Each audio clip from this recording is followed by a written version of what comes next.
Hai teman-teman, bertemu lagi dengan saya Setia Nugroho, HR Generalis.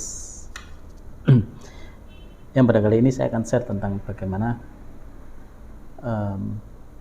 sebenarnya bukan hanya kurang pengalaman aja ya, ketika apply pekerjaan tuh perusahaan tidak bisa menerima, tetapi juga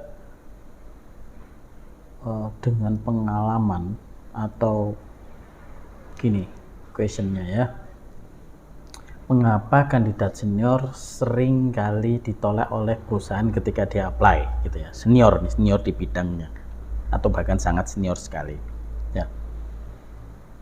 Di sini memang anomali ya, anomali maksud saya gini, dengan karyawan yang terlalu senior itu tadi, maka dia hanya mengandalkan kemampuan masa lalunya gitu ya. Terus kemudian pasti selalu menolak ide-ide baru, dia tetap dengan yang konvensional, tetap dengan yang old school gitu ya. Terus kemudian merasa tahu segalanya. Ini nih penyakit. Dan yang terakhir adalah sulit beradaptasi. Itu biasanya karyawan yang kelewat seniornya, sangat senior. Tapi nggak semua ini, tapi sebagian besar. Nah, dalam penilaian HR itu bukan hanya tentang pengalaman saja, tetapi adalah bagaimana ketika dia apply. HR itu melihat adalah skill masa lalunya, dia pernah di bidang yang sama minimal gitu ya.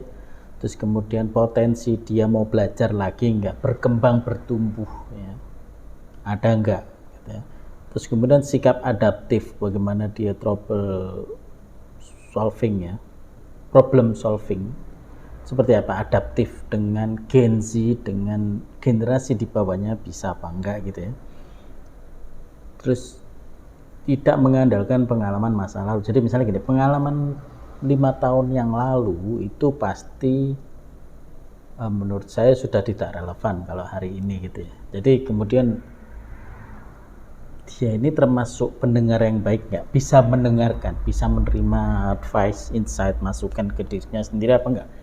Kalau enggak ya sulit teman-teman untuk communicate dengan teman-teman yang lain kan gitu ya, dengan timnya. Terus ini yang terpenting, haus belajar. Jadi setiap HR tuh bisa melihat di orang ini masih ada nggak nih apinya nih ya, walaupun kecil itu api itu kelihatan. Apapun dalilnya, ketika misalnya memang semua orang, saya melamar di sini karena butuh duit, pasti, tetapi adakah motivate lain, api ini masih ada nggak dia untuk berkembang, belajar, bertumbuh ya, mau adaptif, kemudian tidak hanya mengandalkan skill masa lalunya gitu teman-teman ya. Jadi sudah terjawab ya, anomali mengapa kandidat senior seringkali ditolak oleh perusahaan. Itu menurut pengalaman saya. Mungkin di textbook lain banyak literasi-literasi, tapi paling tidak saya share hanya apa yang saya alami, apa yang saya hadapi selama sekian lama saya menjadi seorang HR gitu ya teman-teman. Hopefully bermanfaat and bye-bye.